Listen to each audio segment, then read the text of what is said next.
I see a couple of folks still dialing in, so we'll give them just another half second and then we will officially get started. But again, it's nice to have everybody on the line today. And again, this is our Operational Excellence Professional Forum, a group here at NASCA that comes together as a community of practice, an opportunity to share what's happening in each of your states. It definitely informs us here at NASCA. We hope that we're a great resource for you as well, bringing these collective minds together and having an opportunity to discuss pressing issues. So today we are going to talk with our friends from the lab at OPM. We're going to introduce the concept of customer service journey mapping, and we're really excited to kind of hear from you all as well before the day is over, to see where you are in your individual states. We're going to test you a little bit with a quick poll at the beginning, and then we've got an opportunity before the afternoon is over to do some round robin state conversations. But we do have both Catherine Fisher and Christopher Patton, who are at the lab at OPM, who is part of the U.S. Office of Personnel Management, to really share their thoughts with us and really talk about the concept of customer service journey mapping, what that means, what that looks like, and then how we create that visual story of how customers are really interacting with your services. So again, welcome. I'm Pam Goins, NASCA. We've also got Laura Walker and also Tammy Borden, a couple of new faces for this group. And so we're thrilled to have them a part of NASCA. Laura is our research manager. She's working alongside with me and will be leading this group going forward. And Tammy Borden is our newest program manager with NASCA. So you're going to have an opportunity to interact with both of them as we move along our different activities that we have here at NASCA. So again, welcome. Glad you're here. Before we kick off with Kate and Chris, though, I do want to remind everyone that both John Baranzelli and John Powell from Illinois co-lead this group with NASCA. They do all the work, okay? We've got the easy job of just convening you all. They do all this work with us and for us. But I want to give John Powell an opportunity to say hello today. They actually introduced this concept to NASCA, introduced us to both Kate and Chris, and they've had an opportunity to hear from the lab. And so John, I just want to give you an opportunity to say hello and maybe give an overview of today's conversation. Sure. Hello. Yeah, this concept came up as a part of our Rapid Results Summit here in Illinois. We were researching topics to cover in our breakout sessions for our own Illinois Operational Excellence Conference. And our theme for the our conference was customer experience excellence. So it dealt with many topics in the customer related area. So while researching those types of topics, I discovered the topic of mapping of the customer journey. And looking into that, I discovered the lab at OPM folks and sent out a request for them to participate, and they graciously donated their time to us to give a nice presentation. And it was a very valuable session and very highly rated as part of our conference. So we thought it would be great to bring them back and give the presentation to this group. So we're looking forward to that today. So we do have a poll question. Laura, if you want to get that up. It is, in your state, are you using a tool to map the customer journey as they interact with your services? And please select the answer.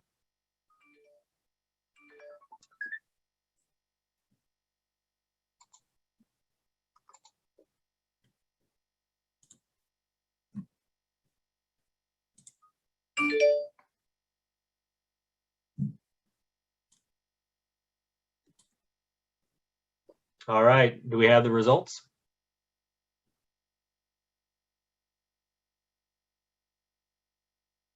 Looks like yes, but we are in development mode, or no, but we know how important it is. So that's great. This should be a valuable session then. Pam, I'm going to throw it back to you. Thanks, John. I really appreciate that. So I'm just going to do a real quick introduction of our two speakers and then turn it over to them. And again, make sure that you use chat if you'd like to share a question or a thought of what's happening in your own states. And then we also will have the time after we hear from Kate and Chris about opportunity to do a round robin by state. John's just going to kind of call on folks like we do. We do popcorn style like always, and just share what's happening with your individual departments and agencies. So again, welcome to both Kate and Chris. Kate at the lab really pulls in her applied research, organizational development, and a participatory practice towards strengthening government. And she really strives to work around informing services, tools, and research frameworks. And she's done that with the United Nations in the past. So excited to have Kate with us. And then Chris is really focused on civil servants and how those folks apply human-centered design in practical ways.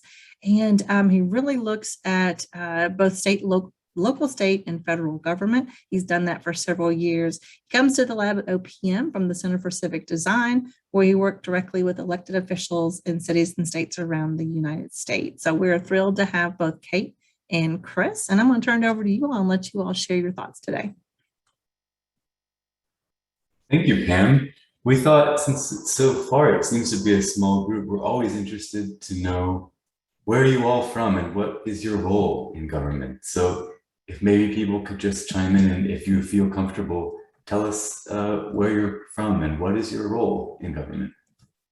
Hey, Chris, this is Gary Van Such. I'm in the Centennial State. We're waiting for snow right now, just like we always do in the fall. I'm the Director of Process Improvement for the Colorado Department of Transportation, one of the agencies of state government. So we're promoting getting everybody engaged in improving the business and also helping ensure that everybody that's impacted by various changes can be successful with those changes.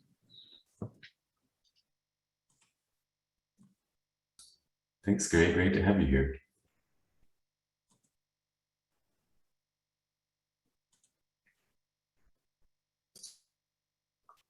I can go next, Christopher. I'm actually the new guy. This is my first time here. So Jeff Modisha from the state of Utah.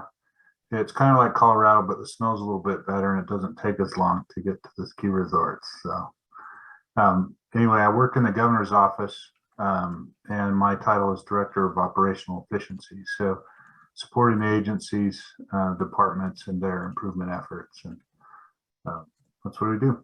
We like it. Jeff, I read just yesterday about the red snake that is in Cottonwood Canyon going to the ski areas, and we have something very similar here in Colorado. So we have more in common than you think. Oh yeah, if you can help us figure out how to solve that, we would love you forever. And then I have a good view of who's on, so I can popcorn it around. M. Schuler and then Michelle Dinkowski.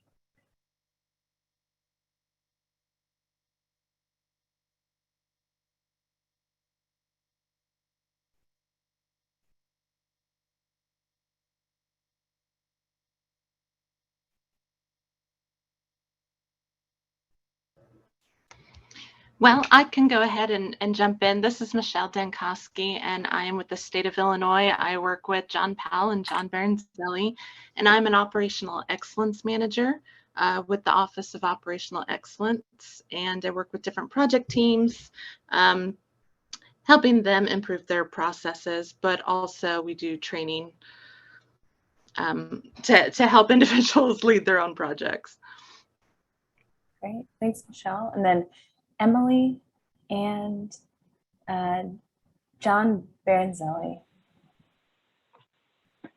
Sure. Hi, I'm Emily Steinhoff. I am, well, you guys get my Toastmasters background. I have to change that. I am a lean consultant with the Arizona Government Transformation Office. So we're implementing a lean management system within the state, so various agencies, and then supporting problem solving and different projects for the governor's office and interagencies.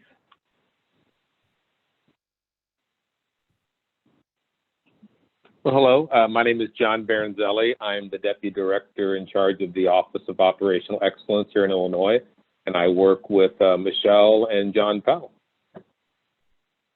Great, and then Tammy and Laura.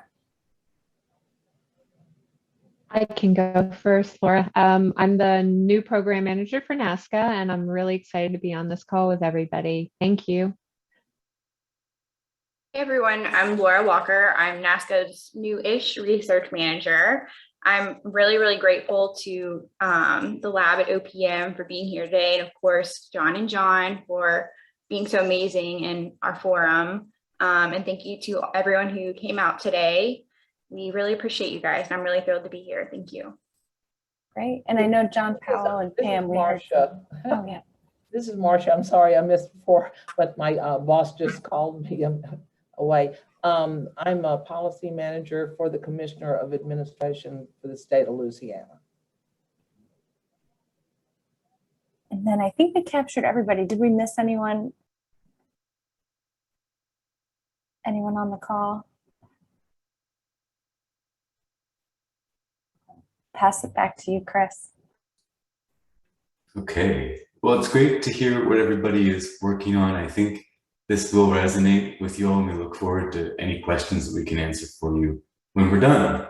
Well, as Pam said, I'm Christopher, and I'm here with Kate. We're thrilled to be sharing what we know about journey mapping and how we use it in the lab.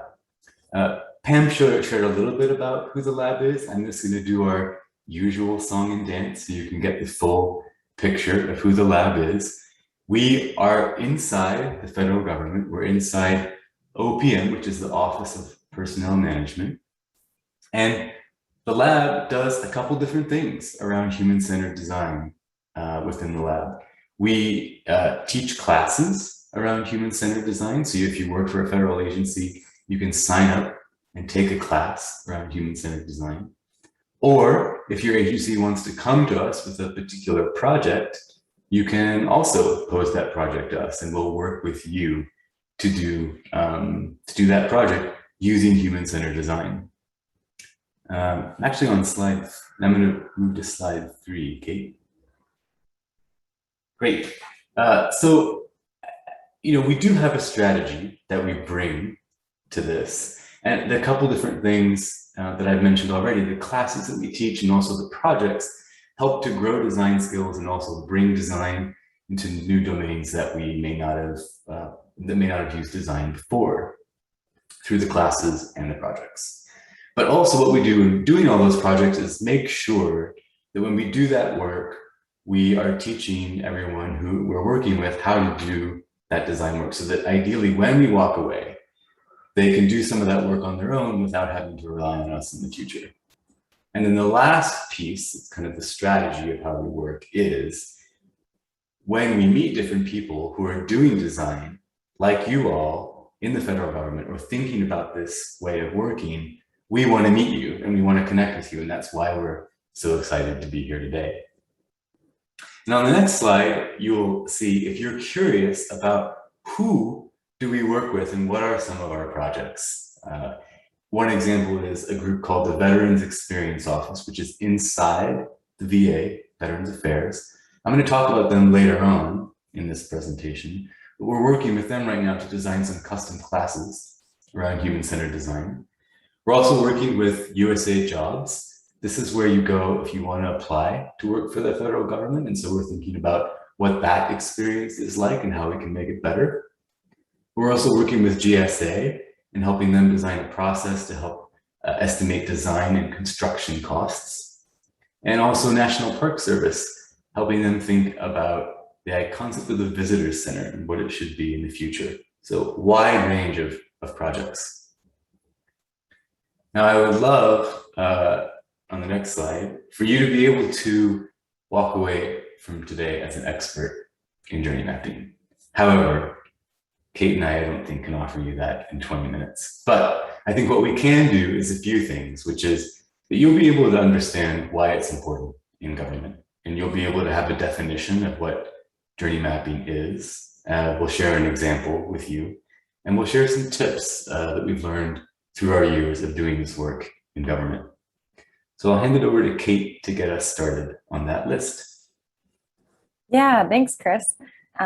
You've probably picked up on the fact we use the term design and designer a lot in our presentation and also our work. So we'd like to just pause and give you an overview of what we mean when we say design and how that connects to journey mapping and customer experience and how it shows up often in government work, not just at the federal level, but state and municipal level as well. Antoinette Carroll, the founder and president and CEO of the Creative Reaction Lab, a design group based in St. Louis, summarizes it well when she said, "Design is the intention and unintentional impact behind an outcome. Good intentions are not enough. We have to hold ourselves accountable to the impact we have in others' lives." And as designers, and what we mean by design and designers is anyone who has an influence over those intentional or unintentional impacts, or those looking to improve existing situations into preferred ones. And as government employees, you are doing this every day. You are informing existing situations and moving them into preferred ones. You are producing and informing programs and services and experiences that have impact, sometimes unintentional and sometimes intentional. At the lab, we use an approach called human-centered design to drive our work. Human-centered design is an approach to navigating complex problems, such as the ones we face every day in government, by informing effective solutions that meet people's needs. Those people at the center of this process might be the beneficiary constituents or customers, other government agencies, your own team. And as Christopher alluded to earlier, we apply this approach to influence a lot of different scales, impact areas, to inform a range of outputs that might be services, that might be communication, digital products, and even policy. To apply that human-centered design approach, we use a number of tools and methods in our toolkit. They range from problem framing, qualitative research, participatory practice and participatory methods, rapid prototyping, design, storytelling, visual communication. One critical tool we use in our work is journey mapping. To illustrate where journey mapping often shows up in government work and in customer experience initiatives, a quick example. So imagine you're at a DMV, a service that you all have engaged with in one form or another. When you're at the DMV, directly around you, around the people that are waiting or working at the DMV, there are various artifacts, touch points, tangible elements that exist within the DMV. This might be a ticket number, an appointment time, a digital form, a front desk, a kiosk, an entry, a door into the building. These things may be digital, they may be physical or environmental. Each of these things has been designed by somebody. And the reality is these artifacts and tangible things rely on each other to be successful. So no matter how well designed they are, these artifacts and tangible elements in the DMV connect to one another through interactions. So that tier directly around these artifacts and touch points, the use of those to facilitate the use of those artifacts and touch points are various interactions, communication, exchanges between a person and other actors in a system. At the DMV, this might be sending or receiving a message from a person, customer service rep, a bot, communication with an attendant, a kiosk, or a ticket number. In isolation of those interactions is really just a piece of paper or a well-designed desk. And those interactions are critical to the success of those tools being used. There's typically not one interaction that you might have in a DMV. The collection of interactions and touch points is often thought of as the experience. So this is the scale you often enter when you're looking to improve customer experience or think about customer service in a different way. An experience is a series of behaviors, interactions that one person has with the system to meet their needs. And that one person might have varying different goals and needs, require accommodations, face unique barriers such as travel time to the DMV or lack of Wi-Fi to access online form to sign up for an appointment. At the DMV, these experiences capture a human need, like getting passport photos, getting a new license, attending driver school. And this is the moment, not only that customer experience initiatives enter, but also journey mapping. So journey mapping and journey maps often show up here at this level. They help you understand the experience, the holistic experience of who you're serving, what their needs are, what their goals are. On the diagram and on the slide, there's rings around, a couple of rings around experiences, and these represent the overall program or service and system. So the policies that influence what keeps the DMVs across the US aligned, the policy landscape that influences the activities of the DMV, the work, Gary, that you might do might influence what happens at a DMV. So, I'm passing it back to Chris. Yep, I'll take over now. Can everybody hear me okay? I tried to improve my audio situation. Is that better? Yeah, that's better. Great. Recently, we moved into a new space with no furniture. Okay, I'm going to talk a little bit, kind of continue what Kate started on. I want to share a little bit around how we're defining journey mapping here at the lab and give you a bit of that definition, and then walk you through an example that we did recently that I think will show you how it all works out. So on the next slide, what you'll see is a definition from a person, Laura Pennon, who teaches at Parsons School of Design. Her book is called Designing the Invisible. It's a great book. And in that, she talks about what journey mapping is, and she defines it as really a visual timeline that graphically documents a sequence of service engagements and interactions, and it captures the user's whole route throughout the service. What I want to point out about this definition is a few things. One is that it's visual, and we're not saying that it's Picasso, but what we're saying is that it's not paragraphs and paragraphs of text, but rather just a collection of icons or very small drawings, or even Post-it notes is what we're talking about. The other thing I'll point out is that it's referring to one particular user's route, not multiple people, but we're focusing on one particular user or customer here. And the last thing I'll say is it's not one snapshot of that experience, but rather the whole thing.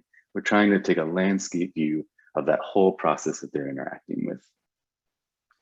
And the other thing I'll mention about journey mapping is that the process of doing it is so valuable that what it's going to allow you to do is help you and your team document a service from a user's point of view, which is a wonderful activity to do anyway.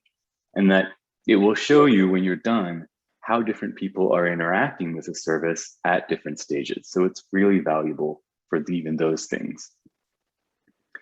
And the other thing I'll mention is that there are different types of journey maps. You can create one with your team based on assumptions. Of course, we always say that you should then go and talk to people to either validate or correct your assumptions, in which case then you'd be doing a research-based journey map. But we also recommend doing them based on how a service is currently, but it's also a great exercise to do to think about how you'd like things to be in the future. You can think about that. And the last thing we'll mention is that we typically see journey maps as customer-facing tools, but you can also think about them internally. We all work in complicated government systems that require us to engage with processes, so we can use it internally too.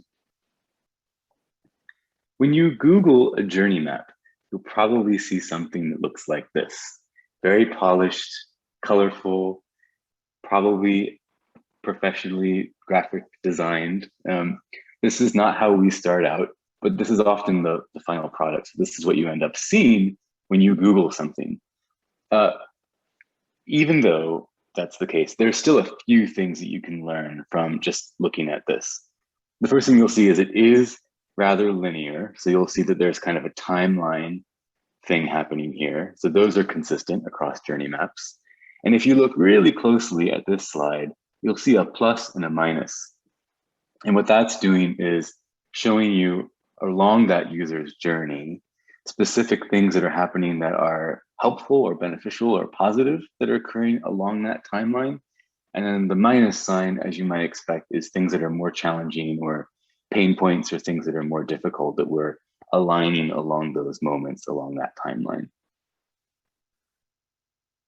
So like I said, when we start out, we don't produce perfect graphics like you just saw. Here's what you're seeing. This is something that we've used at the lab. It's really a simple grid on a poster with a timeline, and we're just moving Post-it notes around. So it's fairly simple and easy to do. We even do them less fancy than this. We could sometimes just do drawings on pieces of paper that you'll see on the next slide. So what I want you to know is there's no right way to do this. You can find a way to make it work within your own office and with your team. What I'd like to do is share a case study of a particular project that I think will illustrate this a little bit more and kind of walk you through how this project used journey mapping and what it resulted in. And the project I'm going to share is particularly interesting in that it was a two-agency kind of effort. The OMB, which is the Office of Management and Budget, and the VA, which is Veterans Affairs, were working on a larger project or study about improving customer experiences with federal agencies. And one of the pieces that they wanted to work on, which they engaged us and the lab and also GSA to collaborate on, was thinking about what happens when service members go back into civilian life and try and find work. And on the next slide, what you'll see is that a lot of people leave the service every year, and this ends up being a really important research topic. And unfortunately, a lot of people do have a hard time finding work. So we wanted to know why. And as I mentioned before, there are different types of journey maps you can do. And on the next slide, you'll see that we decided to do a research-based journey map and started off by interviewing 25 service members. And as you read through these questions, what I want you to notice is that these questions are not based on one particular moment of their service. These questions range along that whole landscape, that whole route, if you go back to Laura Penn's definition, that we're trying to capture. So what was their life like before joining the military? What did they do while they were there, or what did they expect to do when they leave? So really making sure that we're capturing as much information as we can. And as we slowly worked through and brought this information back, as you can see, what we're starting to do is organize those Post-it notes and worksheets and pieces of paper on the wall. And there's a little bit of a timeline happening if you focus in on that center photo. And we're starting to look for things like patterns or clusters or repeats. So if we begin to have some assumptions, we can either say that these are accurate, or we can begin to challenge them and start to get towards a pretty clear picture of what the experience is like. And on the next slide, what you'll see is we did get there. We did get to a point where we could start to build a journey map like the one that you would see in Google. And if you're looking more closely, what you'll see are those particular kind of attributes that I called out before. So you see that at the top, there's one particular user, and that there's a timeline that's kind of moving from left to right with some different segments placed there. You see that here, there's also a plus and a minus sign. We ended up calling the plus building blocks because these were things that we thought helped solidify and make sure the process moved along. We also identified more barriers or challenges. So these were things that are in red below that. And it ended up being very, very useful. And I think the interesting thing about this being a multi-agency project on the next slide is that multiple people were able to engage with this and use it. So agency staff were able to use this as they looked at their own budgets and thought about evaluating their own projects and plans that they were developing. The design team, which is the Veterans Experience Office, was able to use this to build on their work so they didn't have to go back and do this work themselves. So it worked for them. And then also in other agencies, it was useful too, because they were able to see what's going on within this particular experience of service members returning to life, and how might the program that I'm proposing impact that. So this just saves a lot of work and it helps people cross-reference what they're doing. So that's an example. We've learned a lot about how to do this. It sounds very easy the way I explained it, but I'll let Kate talk about some of the things that we've learned in order to do this well. Yeah, thanks, Chris. And if questions come up or come to mind, place them in the chat. This is our last section, so we'll move to a discussion soon. And as Chris mentioned, we've learned quite a lot from that project example, but also a number of other journey map projects that we've engaged with other federal agencies, and the work behind the work. There's a lot of work that goes into just setting up for doing this process. And there's a number of takeaways that we've summarized for you that we think will be helpful in getting started if you haven't done this before, or if you're thinking about doing this. The first is to get people on board by sharing an example. When your team starts to recognize that journey maps or journey mapping might be helpful in supporting your project or your goals, you might have to convince people why doing this work is worthwhile. Give people something tangible to refer to. There's a number of case studies out there at state, municipal, federal levels. And they share the benefits and the impact of doing this work. Doing so allows you to engage with skeptics and clear any misconceptions and have something tangible to align around. Once you get people on board, invite them along the way. It's really important to invite key stakeholders. This might be decision makers or leadership, or those who are the customers themselves, or beneficiaries of the work, or implementers of the possible changes to a particular service.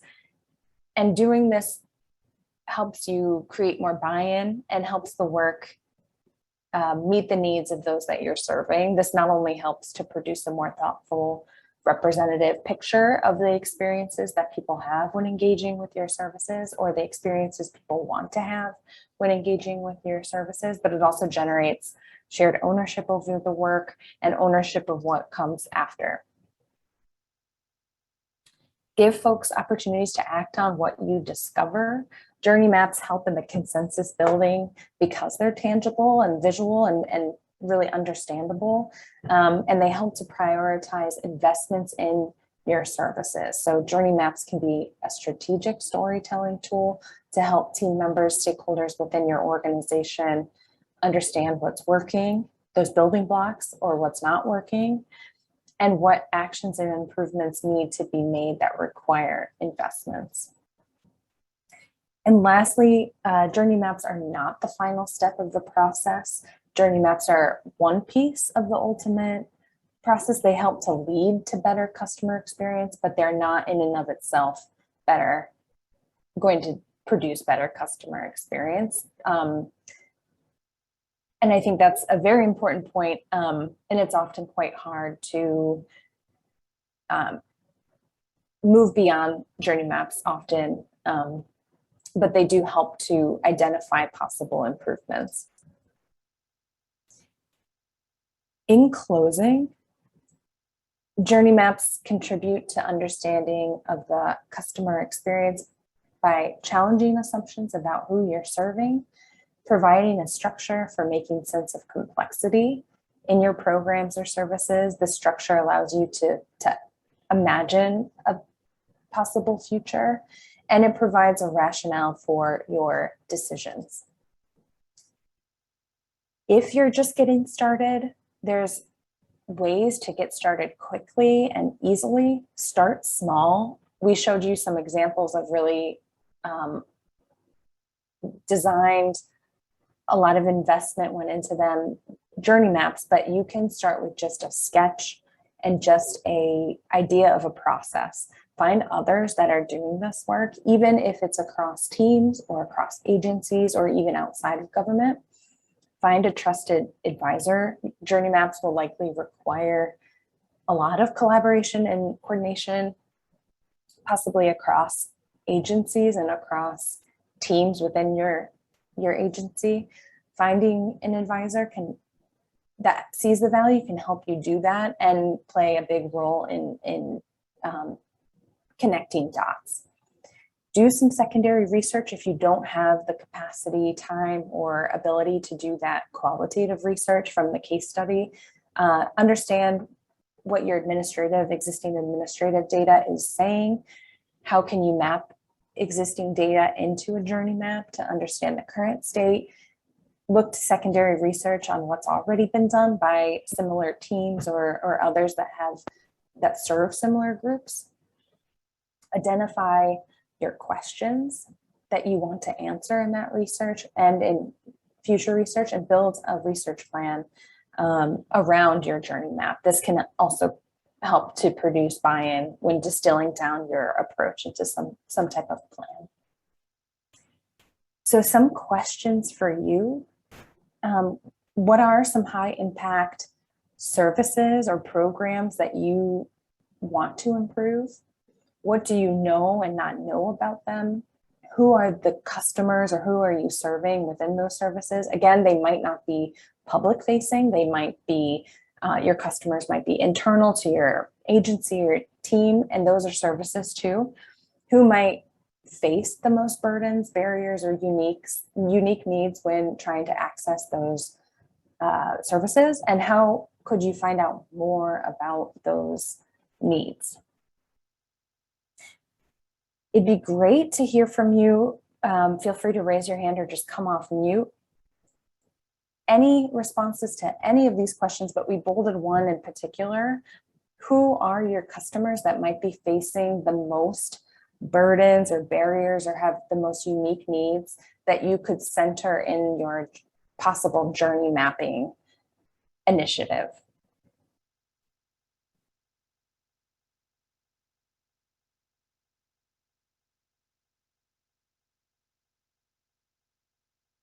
And feel free to just come off mute or type into the chat. Thanks, Kate. This is Gary.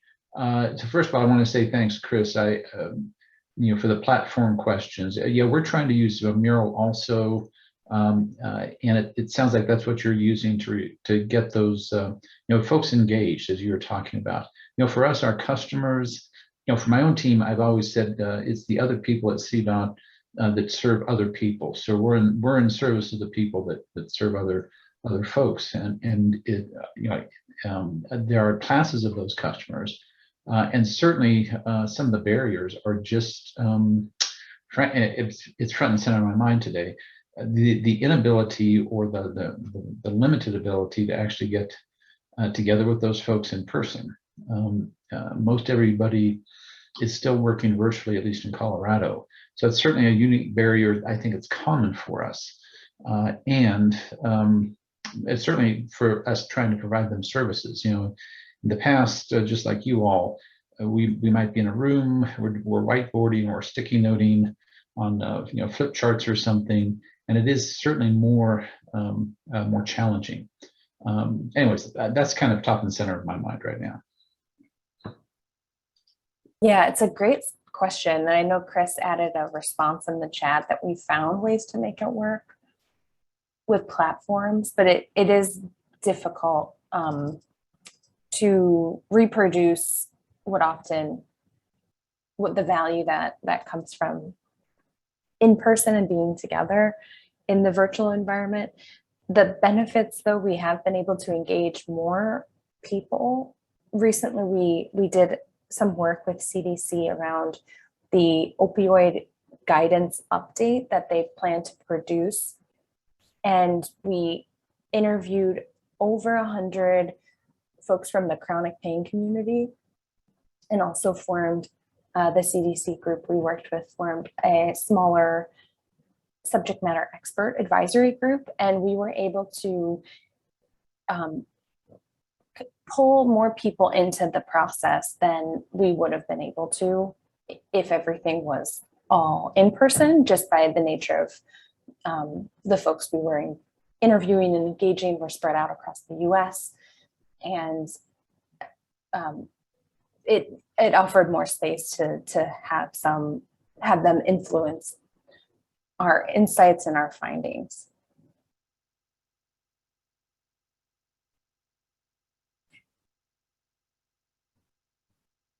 Thanks for that, Kate. All right, Kate, I'm gonna jump in here. We'll do a round robin here. Feel free when I call on you to talk about any of successes you've had dealing with this subject matter. If you have, if you haven't, that's fine too. And feel free to use that as an opportunity to ask any questions you have of Kate and Christopher on this subject. And we will go around. So we'll start with Emily in Arizona. You're up, and then we'll do Louisiana on deck. Emily, do you have anything you'd like to add or any questions for Kate and Christopher? Yeah, I have a couple things. Thanks for doing this. This is great, and I really appreciate the tips for getting other people to engage in it. I've been trying to adopt journey mapping and some other human-centered design tools, but I find it's hard to get people on board with it. If they're still trying to just do swim lane mapping, and trying to get them to look at other tools is hard. So I very much appreciate that. I don't know if anyone else has other advice for getting people to engage with the tools of, some people will be like, oh, I've heard of this, but I don't want to use it, but even though they've seen it or done it, to really get them to try something new.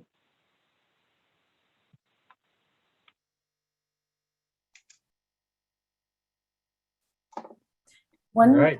tactic, Go ahead, Kate. oh yeah, Emily, thanks for sharing that. Yeah, one tactic I haven't personally used so much of, but I know team members at the lab have used, is approaching those that you would like to engage in just a conversation and using visual tools or elements of journey mapping as part of the conversation, rather than framing the engagement as journey mapping first and foremost. So almost kind of embedding different activities in conversations that you might already be having with those folks, and kind of just not prototyping, but modeling how journey mapping could add value in already existing communication with your team members or leadership or whoever you're needing to get on board. I appreciate that. All right. Anything else, Emily? No, that's all I have. Thanks. Great. Thank you, Emily. We'll move on to Marcia in Louisiana. Do you have anything you'd like to mention or any questions for Kate and Christopher? I guess here we have done some of the survey things, and interesting because you're talking about the Office of Motor Vehicles, and we've done surveys of our customers to see what their problems may be, timing or just not getting to the right people or whatever, a bunch of questions. And we took that feedback and have made pretty, I guess, major improvements there, plus giving them an option to not only go to the main Office of Motor Vehicle to do some of their business, they go to some private entities to do some transactions, so that they can just drop by and not have to be at the mega unit. And that's helped a lot. They pay a little more going to the private entity, but they don't care. So we use that to look for options in this COVID and down here, our hurricane world. Of course, we have a lot of customer response involved there. Most recently with the Hurricane Ida, and the disaster recovery from there. We're having a lot of people, of course, needing disaster food stamps. And that's been an interesting thing. And it usually is trying to get people signed up for them, even though it's a good system and all, people don't quite understand that their names don't start. You start with an A to a B, and then the next crew is C to D, but they don't understand. They're so anxious to get signed up for the benefits. So we've been looking at that and opening those services for a longer period of time, trying to serve as many people. But disasters are a whole nother thing in serving your customers, because we have a lot of customers. And is there anything to prepare like that for disaster, like peak times? Have y'all done anything like that in your mapping? The example we shared about the transitioning veteran, there was a process before focusing in on that moment, the transitioning moment, to understand where are most of the burdens actually happening and for who. And I know there's, especially when thinking about disaster recovery, there's a lot of different needs and goals and service providers that often play a role. And so thinking about where you can have the most impact and focusing in on one particular experience around one particular type of kind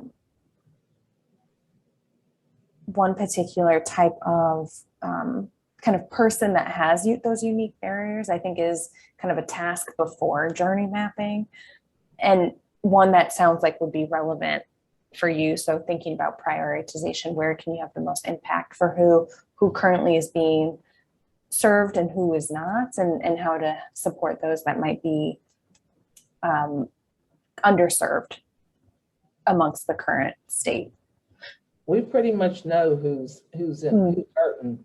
I mean, because we get a lot of hurricanes, so it's I guess the process to get those services to them, if there's a better way. And we involve all our state agencies in that on a regular basis. I mean, daily during the hurricane and post-hurricane, and a couple of times a week now. So, but thank you. Yeah, I will say that sometimes the approach of human-centered design and evidence-based work works at a slower timescale than what's needed, especially if you're working in disaster recovery. So deciding what approach to take based on how quickly your kind of milestones are. I think that's one maybe benefit and drawback to using a human-centered design approach. It does require a thoughtful approach and time to implement. Yeah, and I was going to say, connected to that, you may remember one of the types of journey maps I mentioned before was mapping a future case. And I think in the past, I mean, in some of my projects, it's been hard to get people who are very busy, especially in government, to take time to think about the future because they're so busy putting out fires in the present. We all have immediately things we have to work on. But I do wonder if now some of that mindset has changed based on going through COVID and all the natural disasters that we do have to deal with. If there is more interest in thinking about what would this journey be like in the future if this happened. And I think that taking time when you do have the time to think about that future case is worthwhile if you can.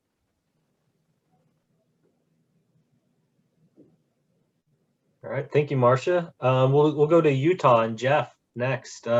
What would you like to discuss, and do you have any questions? Well, maybe just something to throw out there. I work with all the agencies, so the customer tends to change a lot, but one project we're just starting down is revamping our constituent services in the governor's office, how they take questions, complaints, concerns, whatever, from the constituents and then get them addressed and doing that better and making sure things get resolved accurately. That was the focus going into that. But as I've been listening to this, I wonder if maybe that might provide a whole bunch of useful information on kind of coming at it from the other direction, what these constituents are experiencing when they're interacting with differing services. Because if they can't find the answer to their question or the service or whatever, they tend just to go straight to the governor's office, right? Because that's easy to find and whatever. So if that's the case, how might we design this to capture some information that might be useful to take back to the agencies to say, hey, this is how some of your customers are interacting with your system. And these are, I mean, usually it's finding pain points, right? They're mad and that's why they're calling or whatever.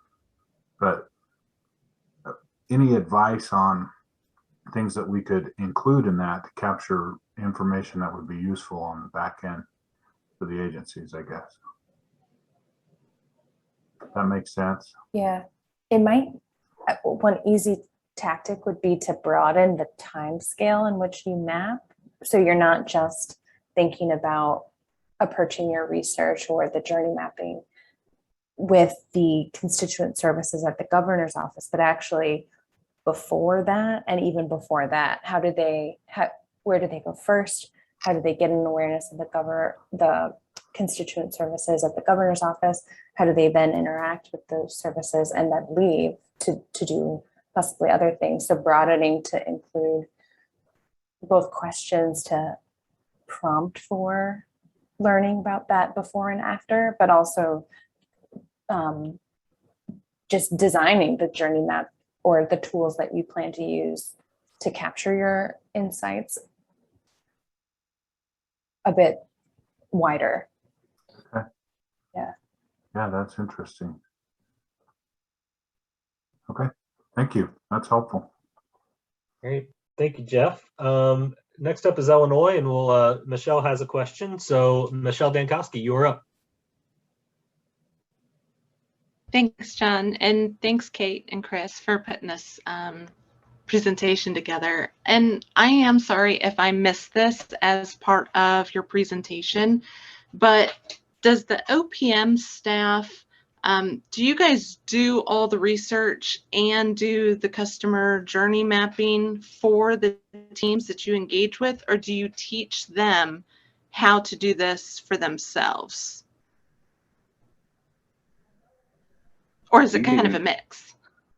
I think it's a mix, but the ideal point is that we get to a place with the agency in which they can do the work themselves. We've been working with the CDC for a long time, and I think they are getting soon to the point where they'll be able to do some of this work themselves. But I think it just depends on the project. Gotcha. Just the scale of whether it's kind of process specific or multi-agency and the level of help needed. Gotcha. Yeah. But the staff at the lab at OPM, we have about 25 people that work at the lab with a range of backgrounds that include service design, as well as qualitative and design-led research and communication design, as well as strategists and project managers. But we have a team that is able to flex or form teams based on where the partner is at. If they have that capacity, we might provide them a different type of support than if they are just getting started with journey mapping for the first time.